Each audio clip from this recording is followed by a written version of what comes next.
Sir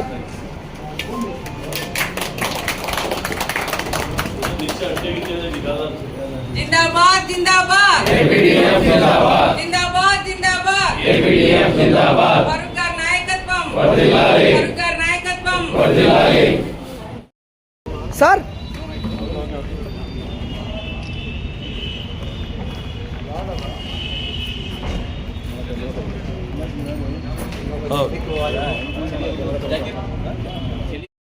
teachers federations వారికి చిరుచల సమస్యలు చాలా ఉన్నాయి.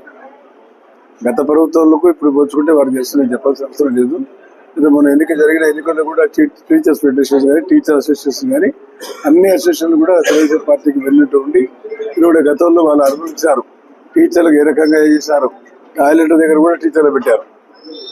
టాయిలెట్ శుభ్రం చేసి మళ్ళీ అది అప్లోడ్ చేసి మళ్ళీ వాళ్ళకి ఆయన జగన్ గారు చూసేదాకా ఆయన తృప్తి పడేదాకా కూడా పాపం ఆ రకంగా విద్యావంతులకు చదువుకున్న వాళ్ళ టీచర్లు కూడా చాలా ఇబ్బంది పెట్టడం జరిగింది. కానీ మన ప్రభుత్వంలో అలా చేయడం లేదు. రావాల్సిన బకాయిలు ఉన్నాయి. దాదాపు 10-12 కోట్ల లక్షల కోట్ల అప్పులు ఉన్నాయి. దానికి వడ్డీ కూడా 12%, 13% వడ్డీ తీసుకున్నాడు మోహన్ బాబు.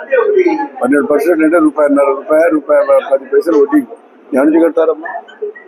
10 లక్షల రూపాయలకు 10 కోట్ల రూపాయలకు వడ్డీ కట్టాలా, దాని వల్ల ప్రీమియం కట్టాలా? ఇప్పుడు అయ్యే పని అనేది ఏదేమైనా సరే సకాలంలో ఈ నెలలో కొద్దిగా అగ్రికల్చర్ డిపార్ట్మెంట్ తప్పరించి మిగతా వాళ్ళకి అందరికీ జీతాలు కరెక్ట్గా పడ్డాయి. టీచర్లు కూడా ఫస్ట్ ఒకటే చేసే టీచర్లు పడతాయి, ఆదివారం కూడా ముందు పడిపోతాయి. ఆ రకంగా టీచర్ అసోసియేషన్ మాకు మద్దతు ఇస్తారు. వాళ్ళు కూడా వారు చాలా ఉన్నాయి, వాళ్ళకి కూడా సమస్యలు ఉన్నాయి, చాలా సమస్యలు ఉన్నాయి. ఆ సమస్యలు కూడా ఒకసారి మాట్లాడి వారు అసోసియేషన్ కూడా ఉన్నారు అక్కడ హైదరాబాద్ లో, విజయవాడలో.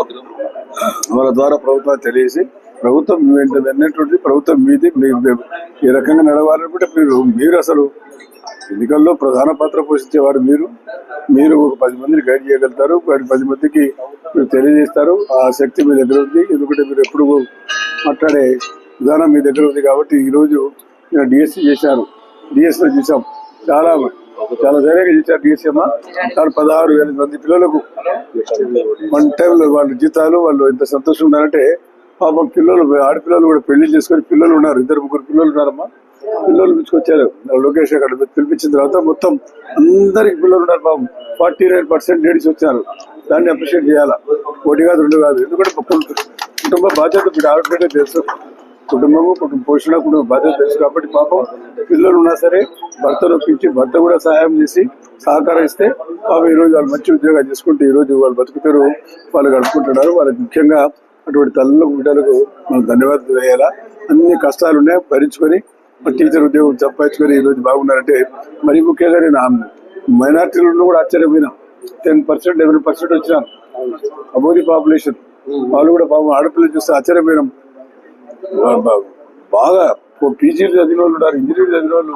ఈ రకంగా పాపం మీరు 6 రోజులు అయితే మళ్ళీ డెట్ కూడా పెడుతున్నారు. అది అయిపోయింది కదా, మళ్ళీ డిఎస్సీ వస్తున్నారు. మరి చేయాలి, మనం చేయాలి. ఎందుకంటే ఇప్పుడు మా బిడ్డ అయింది, మళ్ళీ జనవరి రోజులు ఎంతమంది రిటైర్ అయిపోతారు. మళ్ళీ భర్తీ చేయాలా. పిల్లలు కావాలి, టీచర్లకు పిల్లలు చదువుకొని పైకి రావాలంటే టీచరే మెయిన్ మార్గదర్శకుడు. టీచర్ గురువే, గురువు తర్వాతనే. కాబట్టి తల్లిదండ్రుల తర్వాత గురువు పూర్వంత ప్రావీణ్యత ఇంపార్టెన్స్ ఎక్కడ లేదు చరిత్రలో. కాబట్టి ఈరోజు ఈ కార్యక్రమంలో నన్ను పిలిచి మళ్ళీ అనుకోకుండా కార్యక్రమం పెట్టి పాపం సంతోషం. చాలా విషయాలు ఉన్నాయి, మనం మాట్లాడదామా. ఇక్కడ క్రిస్మస్ డే కాబట్టి అక్కడ చర్చ్ దగ్గర పిలిచినారు, నిలబడినాడు మంచి కౌన్సిల్. హలో, నంద్యాల న్యూస్ 10 మీ చుట్టూ జరిగే సంఘటనల్ని మా దృష్టికి తీసుకురావాలి అనుకుంటున్నారా? అయితే ఇంకా ఆలస్యం ఎందుకు? మా వాట్సాప్ నెంబర్ 9849700865కి సమాచారాన్ని ఎప్పటికప్పుడు పంపించండి. మా నంద్యాల న్యూస్ 10 ద్వారా మీ సమస్య పరిష్కరించుకోవడానికి ముందడుగు వేయండి.